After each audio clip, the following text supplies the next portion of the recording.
you can't go in expecting like I'm only going to smile if I win this thing, because you're going to have a lot of really sad days throughout your career. So hello everybody, it's Mark Sawyer-Chu, host of the Christian Surfers podcast. We just wanted to say a special thanks to Almond Surfboards and Trustless Property Management, to thank them for their support and love. Those guys love the Lord. We wouldn't be able to tell the stories of Jesus from all around the world through this ministry without those guys. Almond Surfboards, based in Costa Mesa, California, since 2007. They've been building timeless boards and just helping families and friends just surf the everyday average waves, but making it fun and remembering the joy of surfing. Beautiful boards from mid-lengths and longboards to fishes and shortboards. Go by, check them out. Really fun merch too, and they do a great job building community.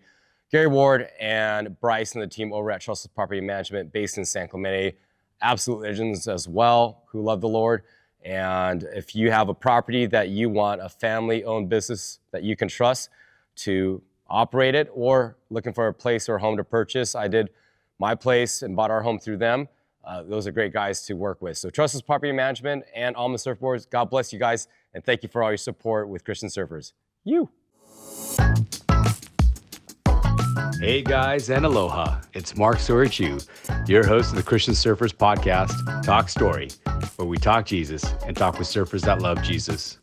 Please tune in to hear some amazing stories of faith and the kingdom, and we'll see you soon. Good morning, Jessie Van Niekerk. Niekerk, yes. Did I get it? Yes, you got it. First time speaking Afrikaans and tongues here on the Christian Surfers podcast with Jessie. Thank you for making time. We just wrapped up the US Open. It was a busy week for you. Yes, thank you, Mark. Like, super sick to sit down and like chill and talk. Yeah, we're hanging out in the Surfing the Nations office, downtown Huntington Beach, the quietest place in downtown Huntington, I believe. Even though it's still pretty crazy outside, we got some lollies and trucks going by. All the construction, they're taking down the world's biggest surf contest, the World Surf League, US Open of Surfing. You've been competing here for a couple years. Yeah, this is my third year competing in the US Open, and probably like my fifth time in those years coming back to Huntington just for training and everything, because there's always a wave out here. It's like the most terrible wave. Everyone's like, oh, you got to head to Huntington and get your smallest, worst wave boards out, but there's always a wave. Yeah. Although this week during the event, I think was a new record. That was terrible.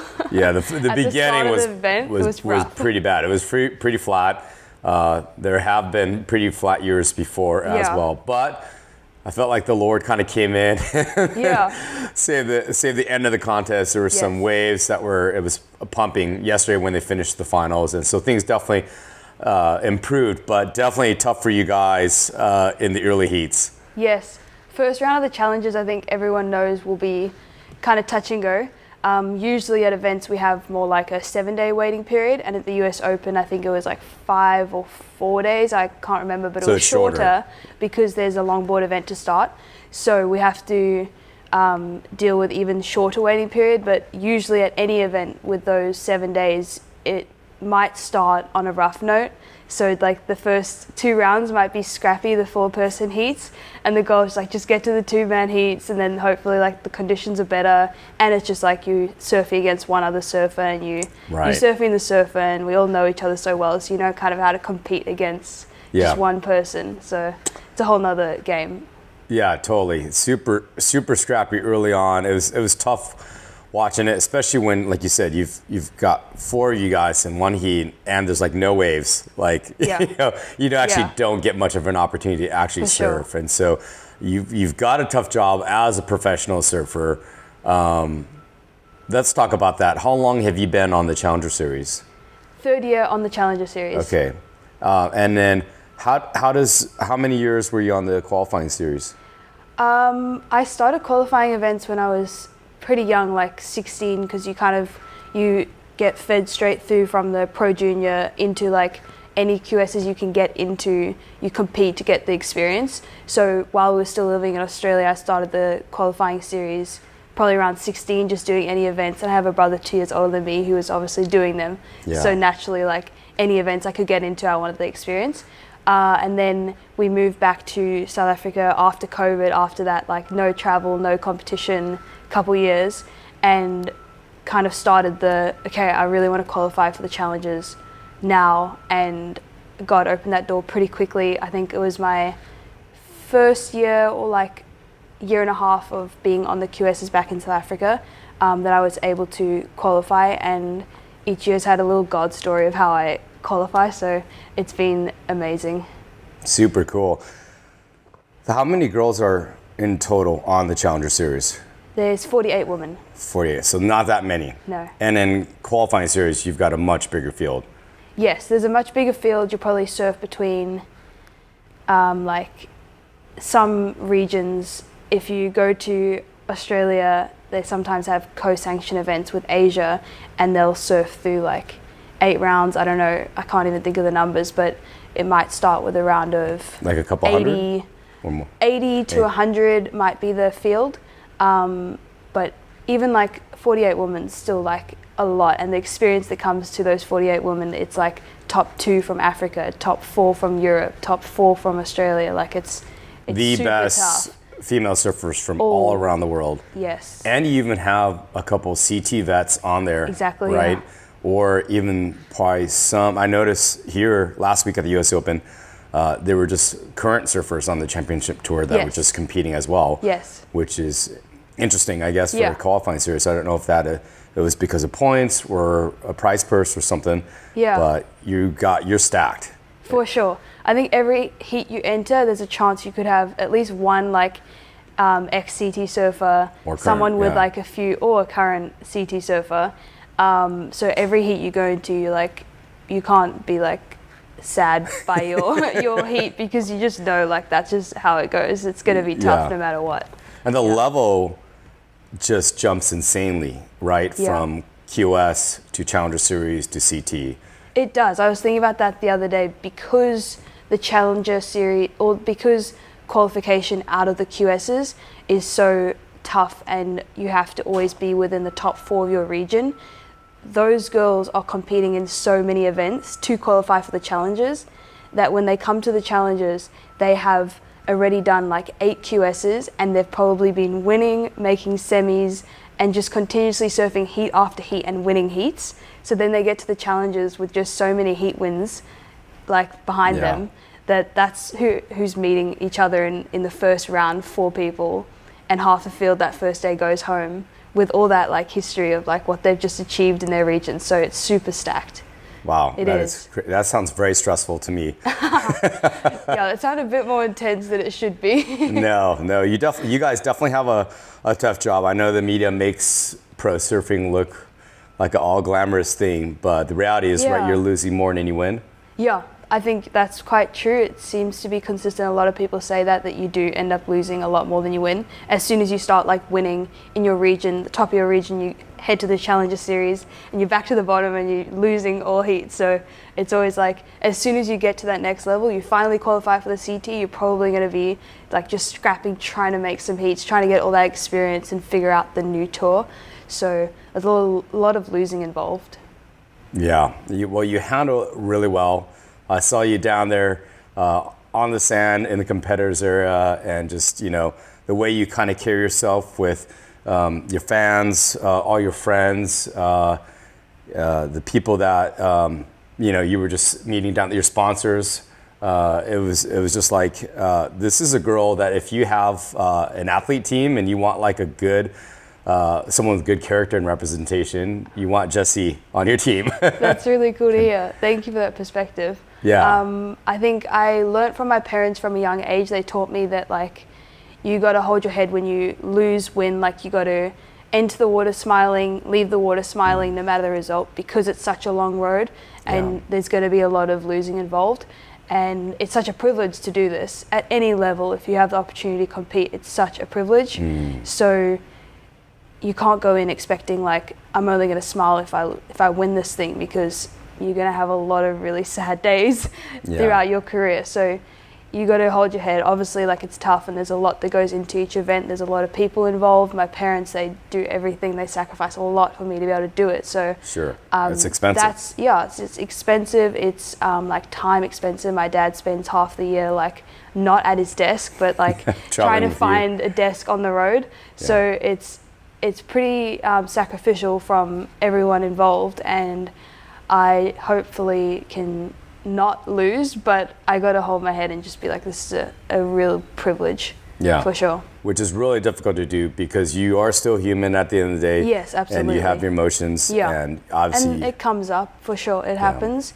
But hopefully it's out of a good place and not out of I'm entitled.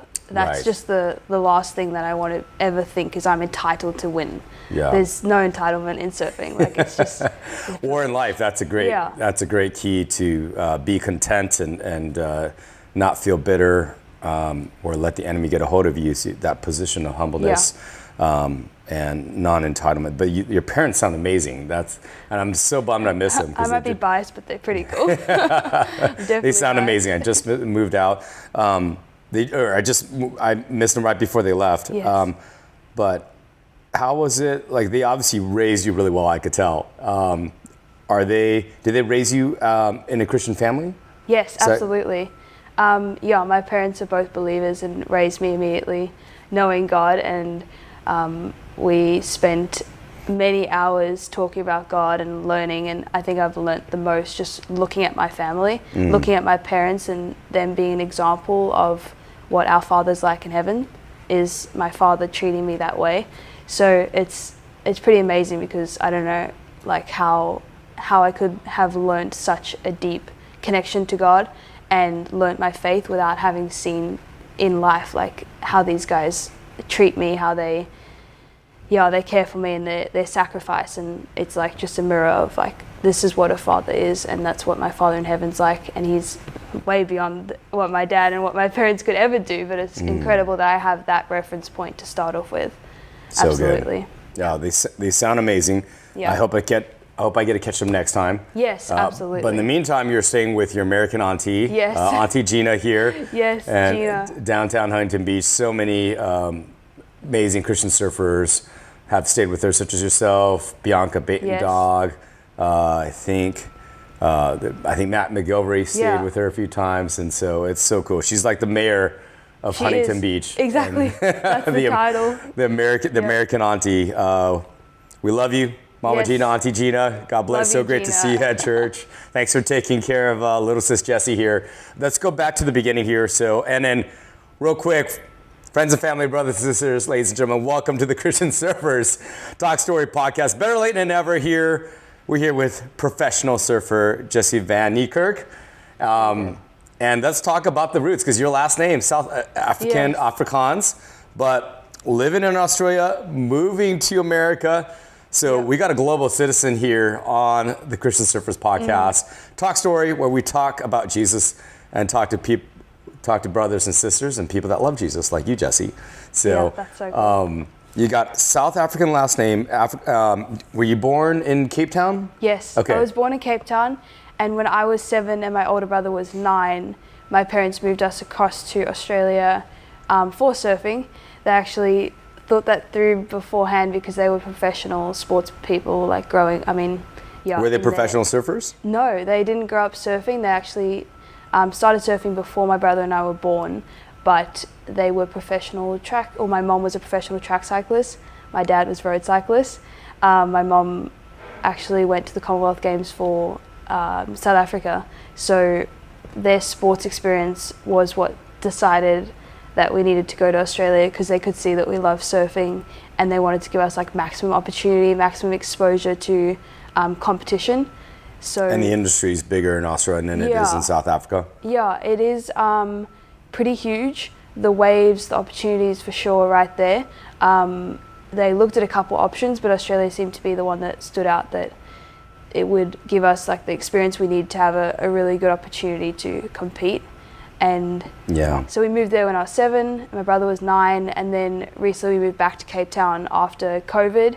Once we finally finished the Pro Junior Tour, we finished school, university and all of that, got it all done, and then decided home was still going to be Cape Town. We moved back to Cape Town briefly and I competed, and then an opportunity came back in Australia for my mom to be working there, so we moved back to Australia. And like you say, I'm traveling all year round, so it didn't make sense to stay where I was competing and surfing out of, which was Cape Town, but it made more sense to be where my mom needed to be so we could spend maximum time with her when I'm not at home. Right. Yeah. Yeah. How many months? That sounds like a crazy schedule. And you've moved all around the world. And wherever Christian surfers can help support you and your family, you know, we're there, and you're already. It's been really cool. It's been like that already. Like Christian Surfers has done so much for me globally. Like I've been able to meet the most amazing people who feel like family now, but just started out as a connection through Christian Surfers. Yeah. And like Gina having me stay here, Amy and David, and I've got friends in Portugal, Beto and Kenzie. I hope you're also listening. They're there, and just amazing families through the Christian Surfer Network. So yeah, it's already been life changing. The family of God, right? Yeah. And that's the way God designed the body of Christ, the body of the church and fellowship to work, and you know, admonishing and supporting one another. Especially a global family like Christian Surfers. And it's been really cool to kind of watch you hang out with, you know, a bunch of other Christian girls your age, and going on camping trips and going on missions trips, and then trying to kind of like plug in wherever you're at in the world, which is, you know, a big challenge for a lot of professional surfers, because you don't have that same routine as other people do that work at home. You know, you're going to church every Sunday. You're in a different place almost every week or every month. Yeah, it is like that for sure. I've learned a couple ways to tap into that very important community while I'm traveling. But it is definitely a challenge, because even like my schedule, I might not be able to attend that church that I want to attend on that morning, because I have to be at a meeting at the beach when the event's ending. Like literally things are always pulling in different directions. So finding like different ways to tap into it, super crucial.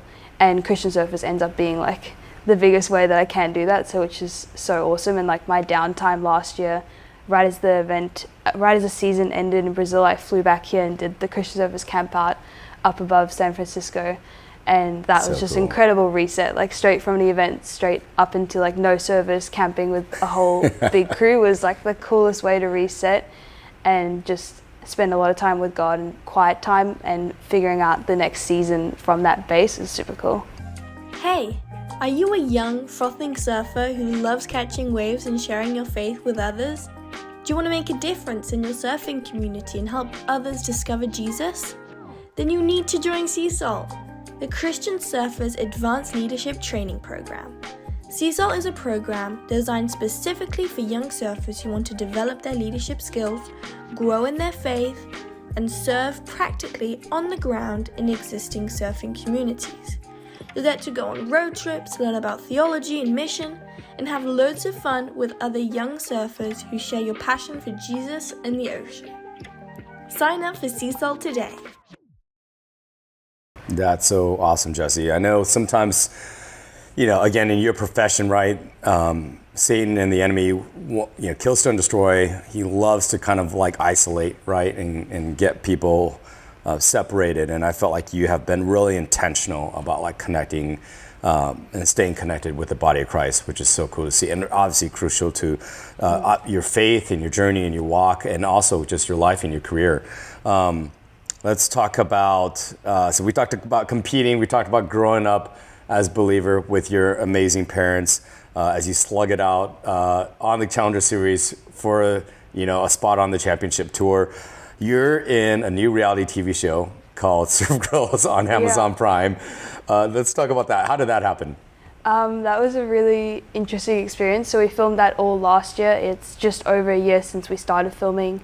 We started in South Africa, and the show just reached out to me, asked about my story, and found out what our year looked like, and they decided they wanted to film me and my dad on the road at the Challenger events, and it was super interesting. I couldn't believe that they wanted to film us. We're just pretty simple people.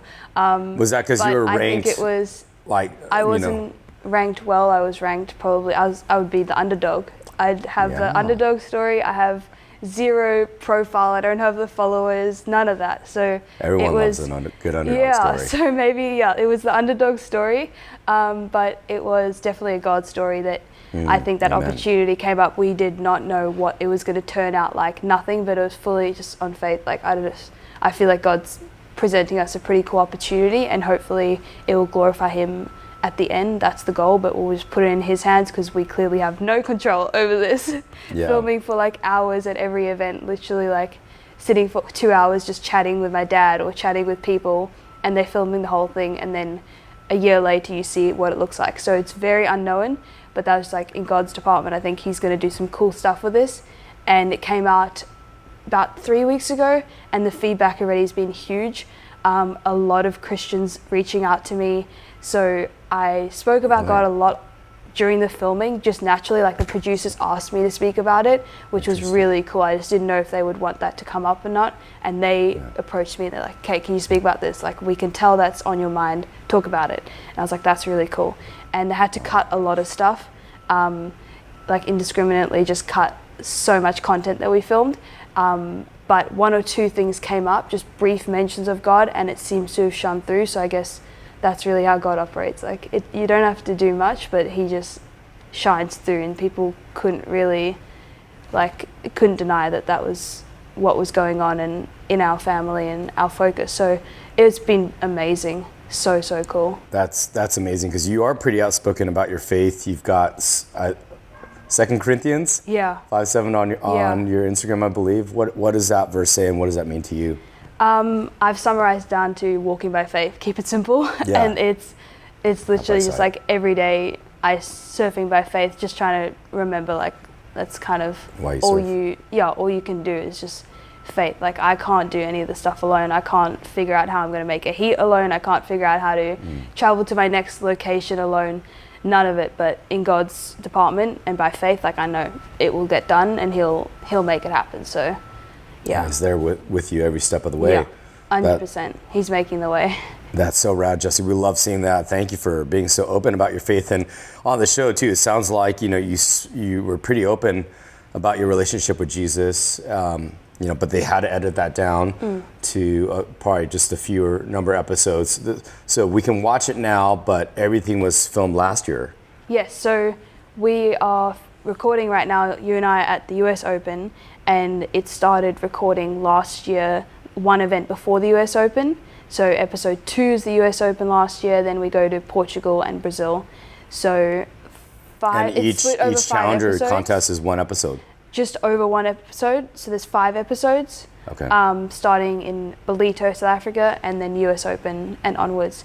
So yeah, 5 episodes on Amazon Prime, and it followed 5 of us girls from different countries on the tour. Yeah. Super cool. Who else is on that show? So there's Sol from, I can't even say her last name, from Peru. And there's Kika Valsaco from Portugal, who spent some time in Huntington, so there's some connections there. And then there's Sophia Medina, who's also strong believer, so that was awesome. Praise God. So you at least had one other sister on the show that was a Jesus follower. Yeah, so we had some great conversations, and even just outside of the show we had great conversations while we were around and filming and stuff, so that was really awesome. And then Eve Wong from Hawaii, who was on season 1 of the show, Surf Girls Hawaii. Interesting. She was the only one to make both seasons. She was the only one who qualified from the first show, because the first show covered the qualifying series in Hawaii. So then she was the only one who qualified for the challenges and was on the challenges last year when we were filming. Wow, interesting. So first season was really about the QS. Second season is about the CS. Yeah.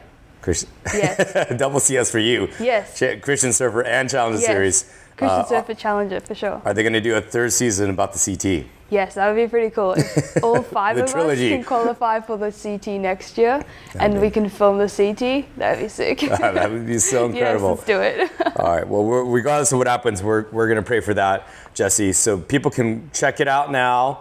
Watch Jessie and her friends go tackle waves from all around the world and talk about their life, talk about their faith. And then you are also very entrepreneurial. So I saw you downtown Huntington Beach this past week at the contest, just passing out some sick looking product and bars called Bubble Out. Tell us about that. Yes, I've just launched Bubble Out in California. It's rolling out in Huntington stores all around here, and it will be branching out further.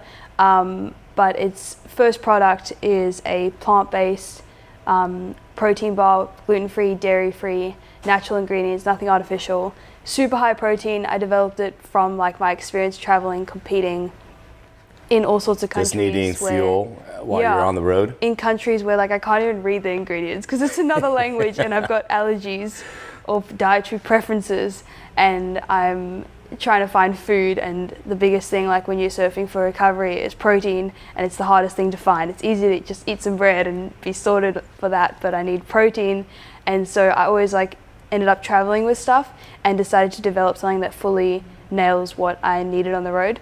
So first product of like many is a plant protein bar that is going to be available like online and in stores locally, and hopefully branching out a lot further in the future.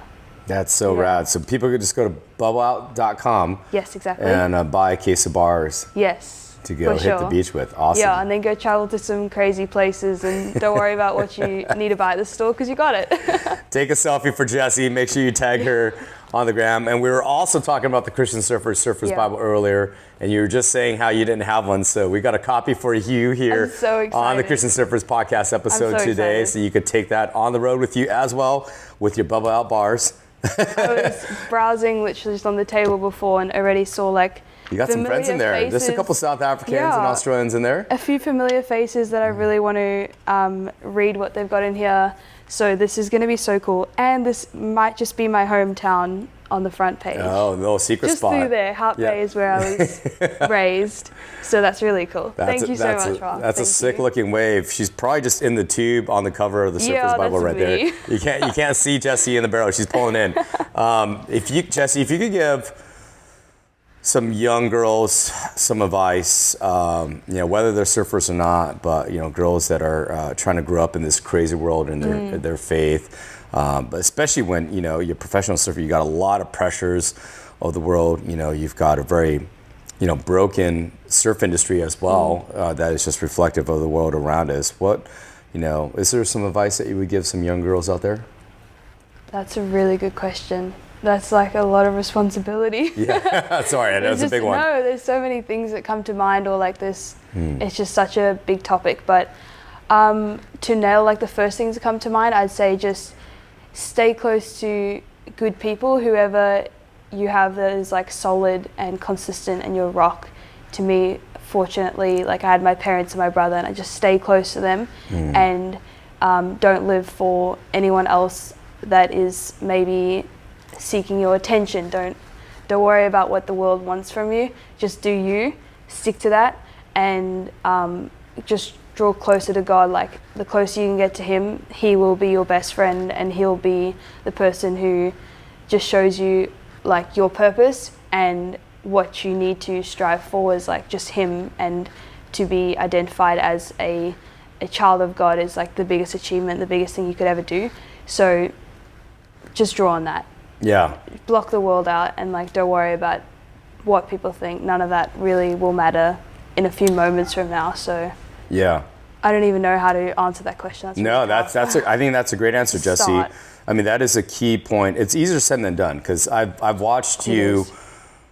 I met you last year at Auntie Gina's place here in Huntington, and I've kind of followed you since. And obviously, knows several other pro surfers. And when you're on the road, seeing you guys travel, you really, a big part of it is what you said is who you surround yourself with. Yeah. And I've seen those that are Christians and non-Christians kind of run with the wrong crowd when they're on the road, or those that are like you, where obviously it's sometimes the Christian Surfers Network isn't always going to be there, where like there's not always going to be like a good local church that you can kind of just plug into, or that's easy to find, that's in the surfing community.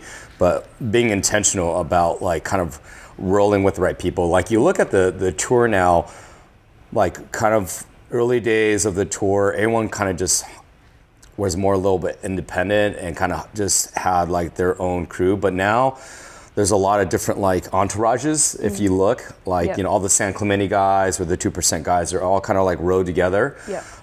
And so, if you can kind of find those that you can bunk up with, again, we were talking about earlier, it is so expensive to be a professional surfer and travel because you're constantly on the road going around the world with airplane flights and hotels. And if you can kind of find the right people to kind of cost share with and rent a house with, people that aren't going to influence you kind of in a bad way, that is kind of a good first step to get set up for success. Because you do just kind of you could get pulled into like the wrong direction. Yeah. You just can't compromise for just a little bit of, maybe they're right, maybe I should go out and, hang out with that every crew night. For tonight is like the last day of the comp, and everyone's like, oh, it's fun to do this. I'm like, I don't think it's going to be fun. It's just not my scene, so I don't need to compromise and go and, see what it's like, because just that little bit maybe towards what other people are doing can become a lot more, because it just becomes normal, natural. But the peer just pressure. don't give it an inch. Just don't give it an inch and just stick to your own. I don't know, it's easier said than done, but... Right, in that moment especially. Yeah, it's easier said than done, but if you do know that there are people who live like you, that will be probably the biggest thing that'll play on your mind. Like, I don't have to, this isn't the normal, this is just one group that does that. I'm going to stick with my crew. If it's literally just on FaceTime with my parents at home, literally every night, like I'd much prefer to do that. So if you can just remember those people who do what you do, stick with them. So biblical, Jessie, too. Being confident in your faith, but so much easier when you're talking about where two or more are gathered in his name. You can rely, not all the time, but usually you can rely on one other person that understands the faith and is following Jesus, and you can kind of like back each other up in those moments. And so, especially at your age, in your career, at this point in time in your life, so, it's so important. As you get older, I've noticed, you kind of do settle into your faith a bit more, and it's less about what your friends think, and you're less... I don't know how to say it, like you maybe care a little bit less about what other people think. Yeah. You're just more kind of rooted in who you are, but definitely kind of like in your 20s or 30s even for some people, or especially your teenage years or your high school years, definitely that is a huge part of like that peer pressure that you were talking about. But I love, because I have seen other brothers and sisters of the faith struggle because they run with the wrong crowd when they're on the tour or when they're out traveling. So, some real world advice there for you brothers and sisters out there. But we want to be real on the podcast because, our faith is real, and the world that we live in, the broken world that we live in, is real as well. And it is a spiritual war out there, right? For sure. We were just talking about that. It's not just professions, winning and losing. There's a spiritual battle also as well between, darkness and light. Yeah. Let's talk about what's next for you. The next couple of years, you're going to keep competing on the Challenger Series. Yep. Hopefully qualify for that spot on the championship tour. Bubble out. Just taking over the world, get people healthy as they travel, helping them surf or camp or mountain bike or whatever it is to be outdoors and stay active. How can Christian surfers and your global family of believers be praying for you and your family? That's so kind. That really means a lot. Like, I have a couple friends across the world who follow so closely, and they're always like, Jessie, good luck. Your heat's up tomorrow. We're watching. We're praying for you. I'm like, I can't believe that people are able to support me so much. So I really appreciate any prayers. It just goes such a long way. So thank you to everyone who follows and supports and sends me messages. I just can't thank you enough.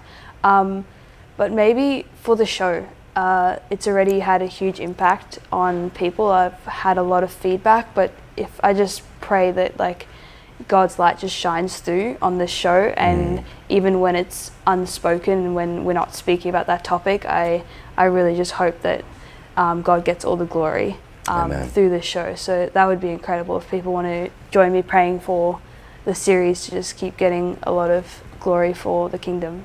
Awesome. And I know that's why you did it, and we can't wait to check it out. I know you had a world premiere here at the contest, which is awesome. I would have been there if I didn't know about it. But next, we're going to go tune in on Amazon Prime Make sure you watch Jessie, be praying for her and her family. And how can people be following you and your journey, this next season as you go out there slugging it out with your surfboards and being a light on the beaches? Yeah, traveling super heavy luggage across airports. Not easy with board bags. No, not easy. I'm on Instagram and I post as much as possible, hopefully keep things flowing there, trying to show where we are and the cool things we get to see and experience. So hopefully Instagram, some good insight, and I'm always on direct message, so anyone wants to chat and be friends, let's talk. Yeah, slide in DMs, talk about Jesus. Yeah, that's it. And you're surfing for Roxy. Yes, and surfing for Roxy, riding incredible Smith surfboards by G. Graham, Geordie's dad. Oh, God bless you, Graham. Yeah, I've got amazing sponsors and support, so yeah. Super cool. And the best sponsor, Jesus, our Lord and Savior. Yes, my number one, my supporting financially, spiritually, and everything is Jesus right at the top. Right there. He's your best sponsor in life, ladies and gentlemen. You heard the drop of truth and knowledge here from Jessie Van Niekerk. Buy a donkey, sister. Thank you so much for making time after a long week. Coming in early here into the Surfing Nation offices in downtown Huntington Beach. Zach Giflin, Auntie Kim Aaron, Tom, Cindy Bauer, Karis, we love you guys. Thank you for giving us a safe and quiet place, as quiet as possible in downtown Huntington Beach. You did well, Jessie, talking through all the lollies and trucks going by. There's always stuff going on in Huntington. Yeah, there's been a lot going on here. But yeah, thank you guys for having us here. What a cool spot and the amazing stuff you guys doing all over the place. I can't wait to visit more of your spots. Awesome, sick. Well, Jessie, Thanks, thank you for sharing about your faith, being here on the podcast and sharing your faith out there as you travel the world. Keep praying for these guys, an amazing family, amazing ambassadors for Christ. Enjoy that Surfer's Bible, and we'll see you out there in the waves. Thank you, Mark. Thank you so much. Lekker, sister. Phew. God bless you guys.